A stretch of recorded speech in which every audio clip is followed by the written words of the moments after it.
Let's go Toulouse, est-ce que vous êtes prêts? Ah non, non, non, non, faites-moi du bruit, allez! Eh bien, messieurs, dames, sans plus tarder, effectivement, vous avez raison d'applaudir, puisque là, on va commencer. Honneur aux dames, ils sont prêts derrière à les accueillir comme il se doit. Vous êtes prêts, Toulouse, s'il vous plaît? Applaudissements pour Christine Crank!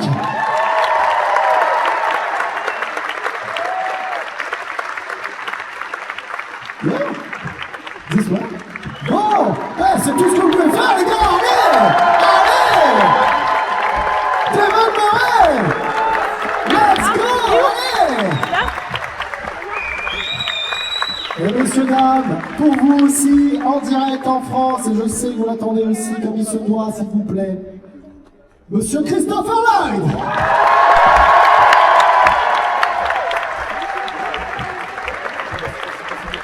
Allez Toulouse, on y va!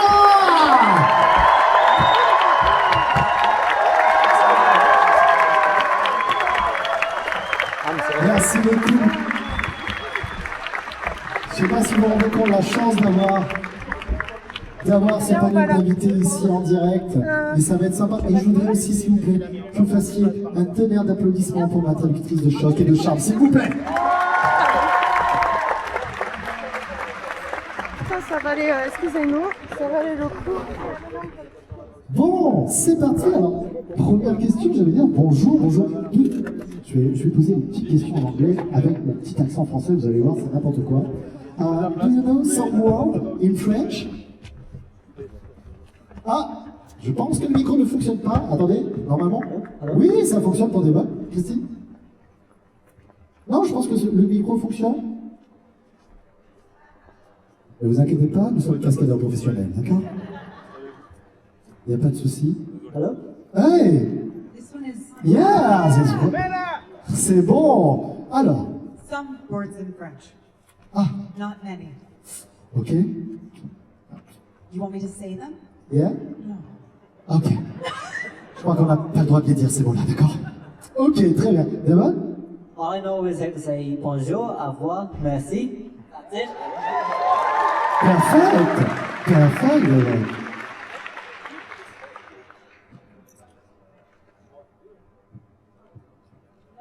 Mon Dieu. Avec le micro. Mon Dieu. Mon Dieu, allez, let's go! Bon, messieurs, dames, on va commencer la conférence. Vous n'hésitez pas à vous lever la main. Si vous avez quelques questions pour nos invités, eh bien, les micros vont passer parmi la foule et vous allez pouvoir poser vos questions. Est-ce qu'on est prêt, Toulouse? Alors, let's go! C'est parti pour la première question. Où sont les micros? Autrement, c'est moi qui y vais, hein, vous inquiétez pas, je peux y aller sans problème. Qui a une question? Levez la main, première question, c'est très très bien. Tu es à côté de moi. Hop là. Première question, comment tu t'appelles mon copain et quelle est ta question? Je m'appelle Anthony et j'ai une question pour Christine Crank. Je voulais savoir si après la série Smallville, elle continuait à voir les acteurs, à passer du temps avec eux, s'ils étaient toujours amis.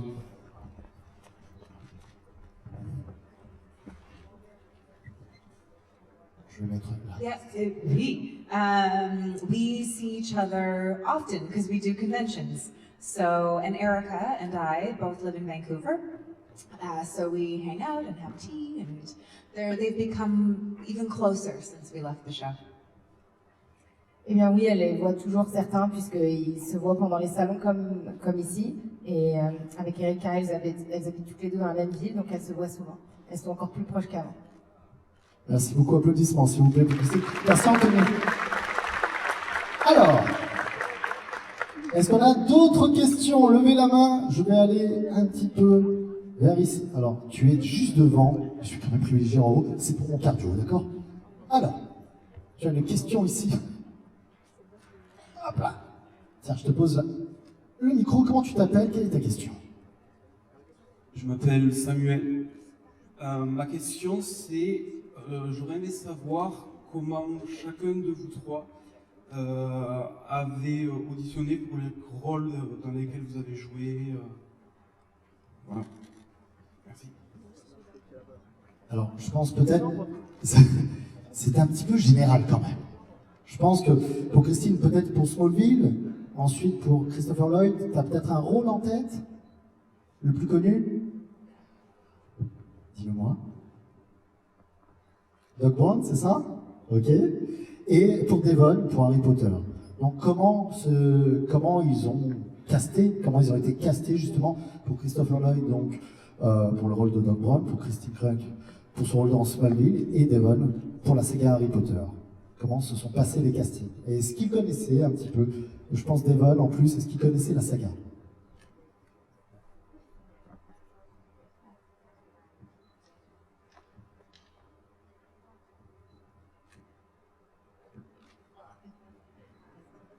How did I get cast?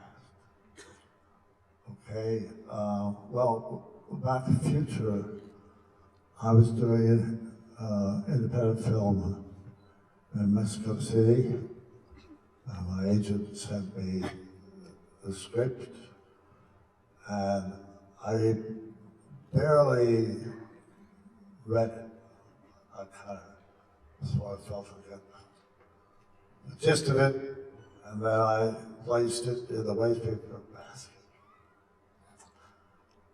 That was not a good career move. The consequences could alter my life. But anyway, a friend I was with reminded me that I never did that.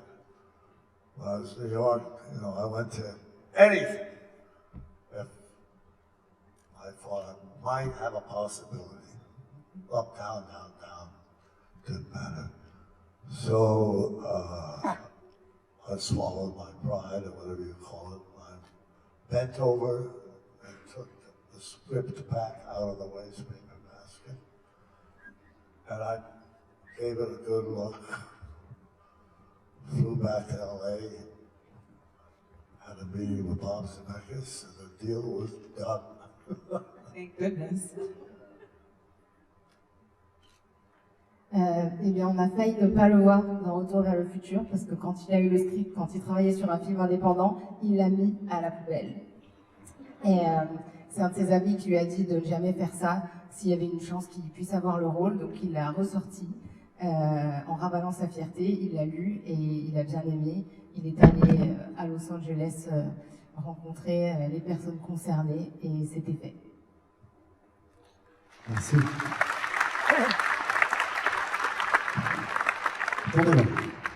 So my character was originally cast as an English boy, and J.K. Rowling said, absolutely not, he needs to be an Irish child playing him. So this was like about 4 weeks before filming started. So J.K. Rowling had watched me in an Irish movie called Angela's Ashes and said, he's perfect for Seamus. So they flew me over and I was going to do a screen test with Dan, Rupert and Emma. But I'd never heard of Harry Potter. I'd never read the books, I'm dyslexic. So I thought Harry Potter was the director of the movies. So I walked straight past Dan, Rupert and Emma, straight over to Chris Columbus, the director, and I said, "Hi Harry Potter, I'm Devon Murray, nice to meet you." So they were looking for a stupid Irish kid, and they got a stupid Irish kid. Eh bien lui, en fait, son rôle était déjà casté avec un autre acteur qui était anglais. Et c'est J.K. Rowling, donc, qui a écrit les livres, qui a dit absolument pas, ça doit être un acteur irlandais, un enfant irlandais qui doit jouer ce rôle. Et en fait, c'est elle qui l'a choisi en personne, parce qu'elle l'avait vu dans un film irlandais dans lequel il était. Donc il est arrivé juste 1 mois avant le tournage. Et ce qu'il disait, c'est qu'il devait faire un test avec les 3 acteurs principaux de la saga, sauf qu'il n'avait jamais entendu parler des livres, rien du tout. Donc il pensait que Harry Potter, c'était le réalisateur du film. Donc il est passé devant eux, il est allé voir le réalisateur et il lui a serré la main en lui disant « Salut Harry !» Et donc voilà, et ce qu'il nous dit, c'est qu'il cherchait un Irlandais bête et ils l'ont eu. Voilà, on va l'applaudir, merci. I feel like mine will be very boring after those two. Aside, it's really nice being on a panel with people I haven't been on shows with. I get to hear your stories. Okay, I auditioned. I was in Vancouver and they were looking for someone for Smallville. They were looking all over the world. And I just went into the local casting office with the casting director and I auditioned. I was fresh out of high school. And then they ultimately sent me to test in Los Angeles and I got the role, and then I went on and tested with Tom Welling and Jensen Ackles for Clark Kent, and that's pretty much it. Eh bien, elle, c'était beaucoup plus classique. Elle était au Canada, et chez elle, à Vancouver, et ils cherchaient dans le monde entier, en fait, pour Smallville. Donc, elle a dû d'abord y aller là-bas pour faire des tests, et puis ensuite, ils l'ont bien aimé, et donc ils l'ont envoyée à Los Angeles, où elle a pu rencontrer les acteurs qui étaient en lice pour le rôle de Clark, et donc jouer avec eux. Applaudissements, s'il vous plaît. Alors, est-ce qu'il y a des questions de ce côté-là aussi? Je vois que monsieur a une question. Bonjour. Ma question c'était dans Smallville, l'épisode qui l'a marqué le plus dans Smallville. Which episode do I make the biggest impression on me? Okay. Honestly, the biggest impression were the goofy episodes. The episodes where I had to be like a witch and do weird Latin and throw people around, or be possessed, or be evil, or, I mean, our show was on for a long time. So all of the crazy stuff I got to do kind of resonated with me the most. Eh bien, ces épisodes qui l'ont le plus marqué, c'est les épisodes un peu fous. Ceux où elle était possédée, où elle était une sorcière, où elle devait lancer les gens dans tous les sens. Il y en a eu pas mal, puisque la série a duré longtemps, et c'est vrai que c'est ceux-là qui sont le plus restés. Merci beaucoup. Alors, je sais qu'il y a un micro qui se balade de ce côté-là. Est-ce qu'il y a des questions, peut-être, pour la dame qui est là-bas? Je vois qu'il lève la main. Bonjour, c'est une question pour Christopher Lloyd, qui était un des héros de mon enfance. Et je voulais savoir s'il y avait déjà une part de lui dans Doc, ou si c'est totalement un rôle de composition.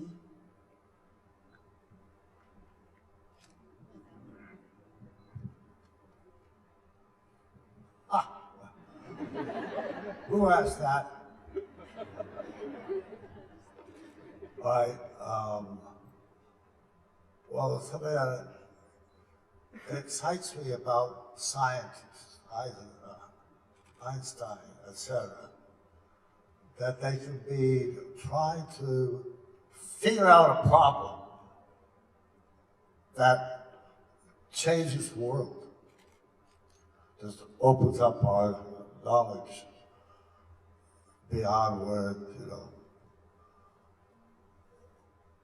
like the people involved in GI, is that right? Or AI. AI, yeah. So Doc is a kind of a mad scientist. He's always trying to solve something, and very often it's going to damage the space-time continuum and will be turned to dust, if that.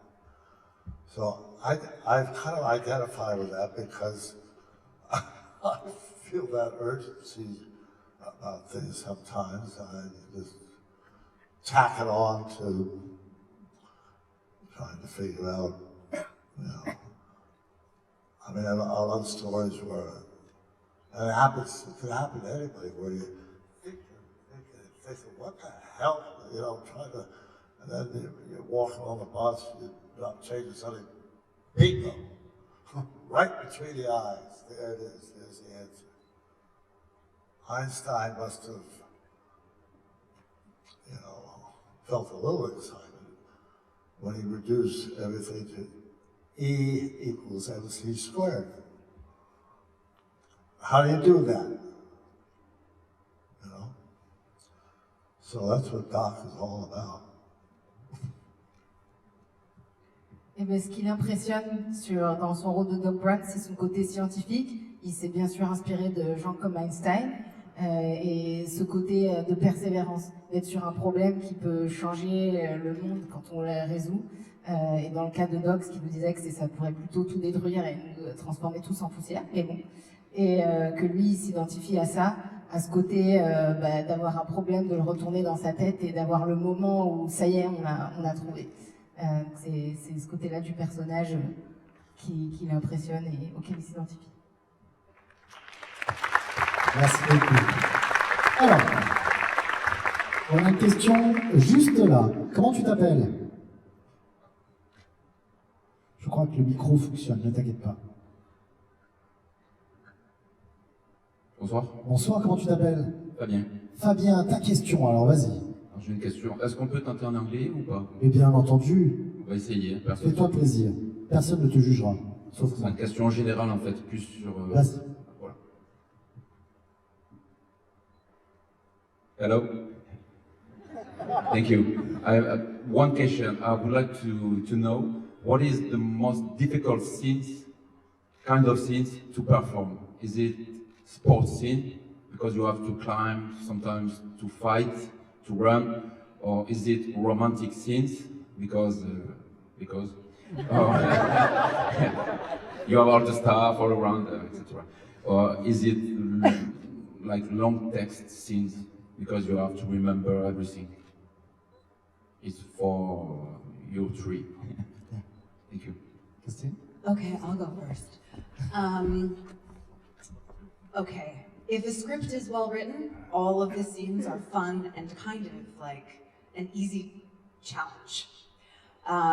If it's a not as well written script, a lot of it's hard. It's just the scenes sometimes get clunky and it's hard to move through them. But I think that maybe the hardest kind of scene for me, because it takes so much focus, are fighting scenes. I love them, but they are such a challenge and they require such a extreme focus that acting scenes also require, but you could get very injured with action scenes. So for me, I think that might be the most difficult. Je vais vous répéter la question aussi, c'était donc quel type de scène est le plus difficile à tourner? Est-ce que c'est quand il faut faire des cascades où il se rappeler beaucoup de textes, ce genre de choses? Et elle dit que déjà quand un script est bien écrit, toutes les scènes sont assez faciles dans le sens où on le suit, alors que si c'est un peu plus compliqué, il faut essayer de faire ça de façon naturellement. Mais pour elle, ce qui est le plus dur, c'est quand même l'action, parce que même s'il faut beaucoup se concentrer comme le reste, il y a beaucoup plus de risques d'être blessé.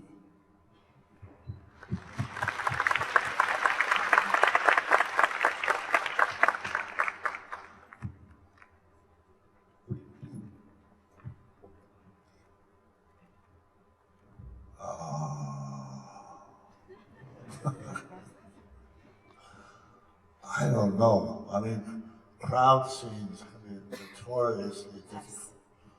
You got the principals, gotta have their lines and all that. With a crowd of people, maybe. Agree, those are very hard. And it has to be shot from different angles. It's tough.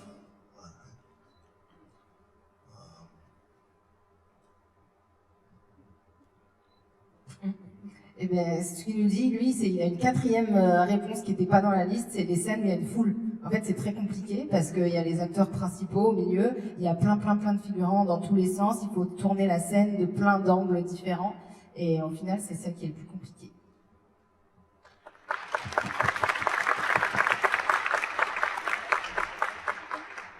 For me, I always find like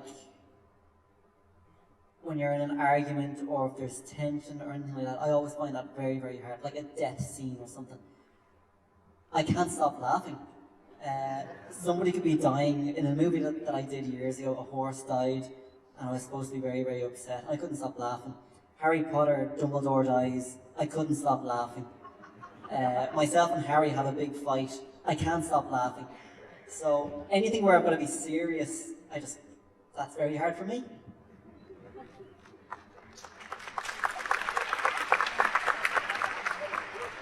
Lui, il n'arrive pas quand il y a de la tension et quand il faut être sérieux ou quand il faut se disputer ou quand il faut être triste. Il a joué dans un film où il y avait un cheval qui mourait, il rigolait. À la mort de Dumbledore, il rigolait. Quand il devait se disputer avec Harry, il rigolait. Donc voilà, c'est ça lui son plus gros problème. On va les applaudir. Moi j'ai une question pour Christine. En fait, je voulais savoir, elle a eu la chance d'incarner Chun-Li au cinéma, donc une icône du jeu vidéo. Je pense que tout le monde la connaît.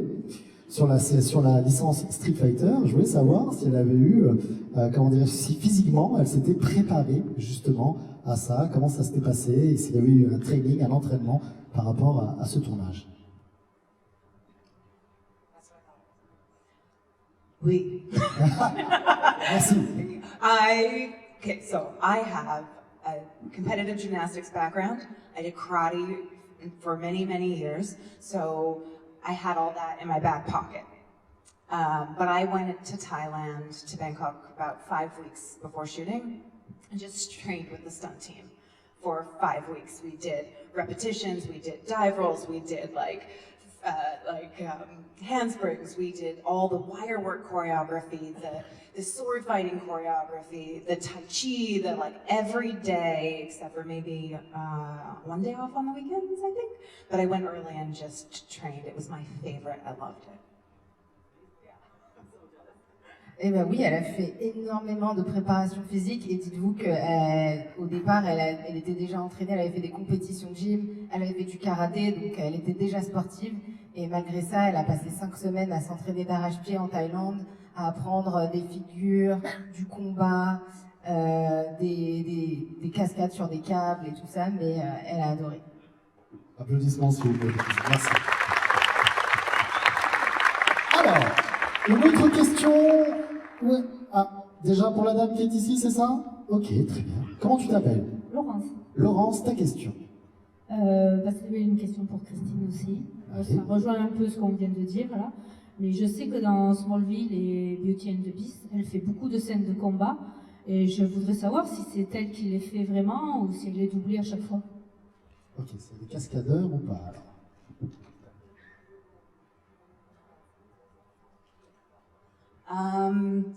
Both. It's both me and stunt doubles. It depends on how dangerous a stunt is. And on Smallville, we often had stunt doubles. And on Beauty and the Beast, some scenes, if it's in a wide shot and you can see my face, some of them I did all myself. But normally it was 2 people. Eh bien, en général, c'est un mix des deux. Donc, il va y avoir une cascadeuse qui fait une partie de la cascade et elle aussi, elle en fait une partie. Et ce qui décide ça dépend de à quel point c'est dangereux. Si une partie de la cascade qui est beaucoup plus dangereuse, ça va être la cascadeuse professionnelle qui va le faire.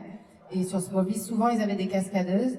Mais sur La Belle et la Bête, eh bien, souvent, surtout si on la voit de loin et qu'on voit son visage, eh bien, c'était elle qui faisait toute la cascade. Peut-être une question. Là, je vois la dame aussi qui est là-bas. Ici, ok. Bonjour, comment t'appelles-tu? Bonjour, je m'appelle Emma. Bonjour Emma, ta question. Pour Christine. Ok. Bonjour. J'aurais voulu savoir si elle aurait aimé jouer dans quelle série actuellement elle aurait aimé jouer, ou dans quel film, quel rôle elle aurait adoré interpréter au cinéma ou dans une série. Autre que ce.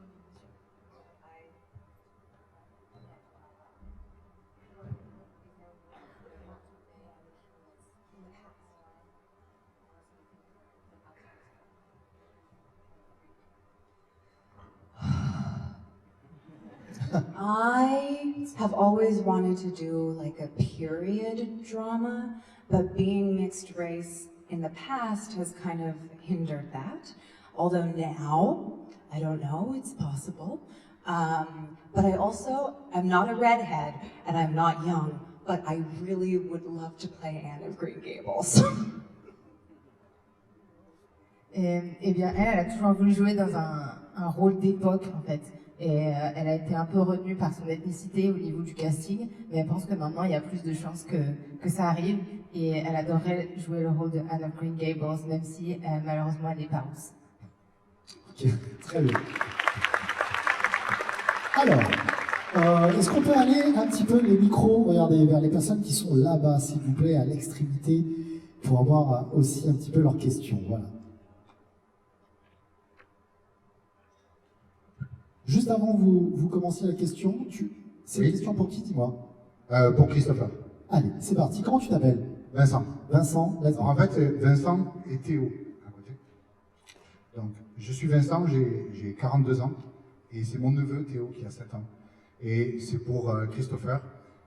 Christopher, we want to thank you because perhaps, I don't know if you know, but you have inspired a lot of people all around the world from all of kind of generation to have an interest in science, in technology, in inventions. And you have interested me for being a great uncle for all my nephews here. And they are all fans of technology, of science, and they love me to learn them a lot of things, and they love me to be a mad inventor. And we want to thank you for that.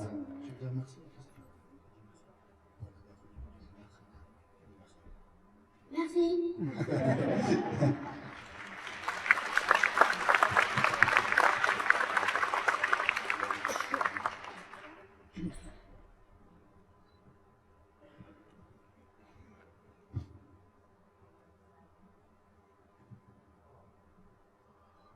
Well,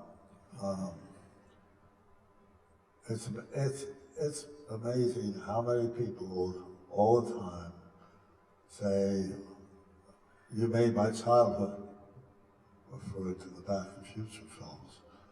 It's astonishing. I've never seen that kind of response ever. It meant a lot to a lot of people when they need something to make them happy, give them a perspective of some kind. So I feel very good to sort of walk into that, you know. Certainly not something we thought about prior, you know. So, yeah. Eh bien, Johan, merci. Il est toujours très impressionné, très heureux de voir ce que Retour vers le futur représente pour beaucoup de personnes. Et il y a beaucoup de gens qui disent que ça inspire les enfants vers la science, la technologie. Et pour lui, c'est super de voir ça.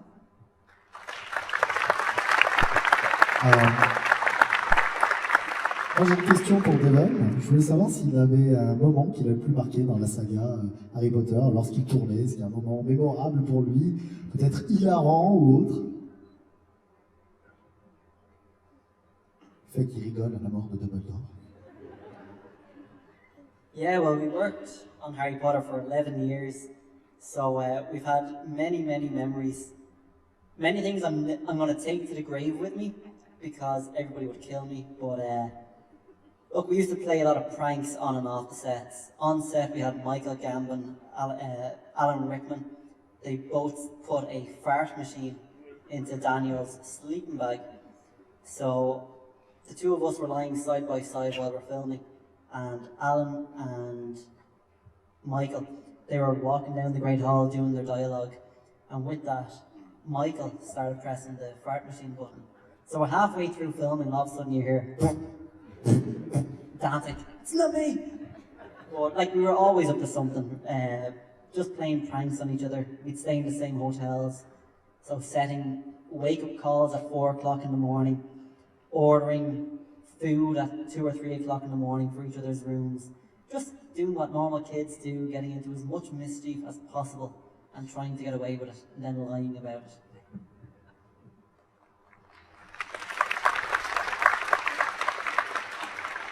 Eh bien, ses souvenirs les plus mémorables, c'est les fois où ils se sont amusés sur le tournage. Il nous dit qu'il y a beaucoup de choses qu'il emportera avec lui dans la tombe parce que tous les autres le tueraient s'il voulait raconter. Mais que, par exemple, Michael Gambon et Alan Rickman, qui jouent donc Dumbledore et le professeur Rogue, avaient caché une machine à paix dans le sac de couchage de Daniel Radcliffe quand ils jouaient une scène ensemble. Et donc eux, ils marchaient en disant leur ligne tranquille, puis ils déclenchaient la machine. depuis sa poche. Donc il vous a fait les bruits, je vous les refais pas. Mais c'était très drôle. Et sinon, c'était des souvenirs juste avec les autres enfants du film où ils ont fait leur adolescence ensemble. C'était commander de la nourriture à 3h du matin dans les chambres des uns des autres et juste faire tout ce que les jeunes font, les jeunes normaux, et s'amuser ensemble. Merci. On va prendre une question. On va prendre une question au milieu, peut-être la dame qui est là, voilà. Toi, qui lève la main. Oui, toi. Regarde, à gauche. Pas elle. Avec, voilà, avec elle. Voilà, elle. Ils sont en train de la montrer du doigt. Elle a honte. Bonjour, comment t'appelles-tu? Elfie. Ça va, Elfie? Oui. Eh ben, let's go. Ta question? C'est pour Christopher. Ça concerne le film Qui veut la peau de Roger Rabbit. Je voulais savoir son expérience de ce film-là. Si quoi? Je voulais connaître son expérience du film Qui veut la peau de Roger Rabbit. Ok, très bien.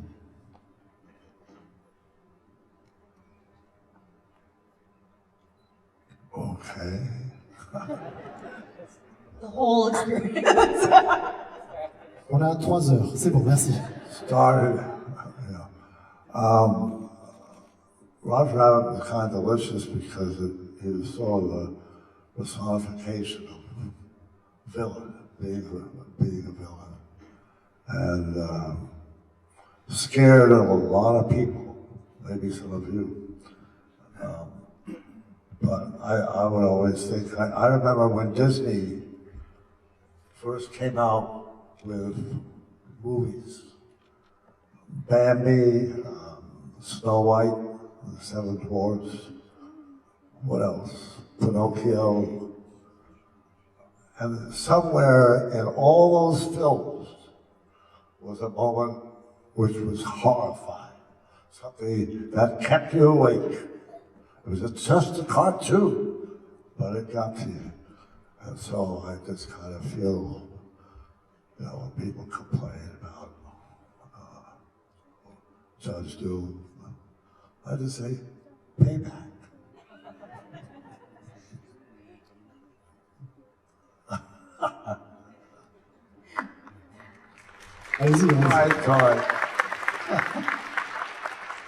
Ce qu'il a aimé dans ce film, c'était que c'était un peu la personnification un peu d'un méchant et que ça a pu faire peur même à certaines personnes.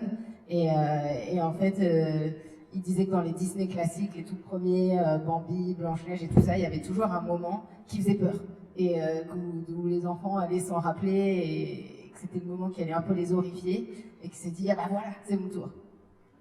Oui, effectivement, oui. Très convivial. Messieurs, dames, ainsi s'achève cette conférence. Applaudissez-les, s'il vous plaît.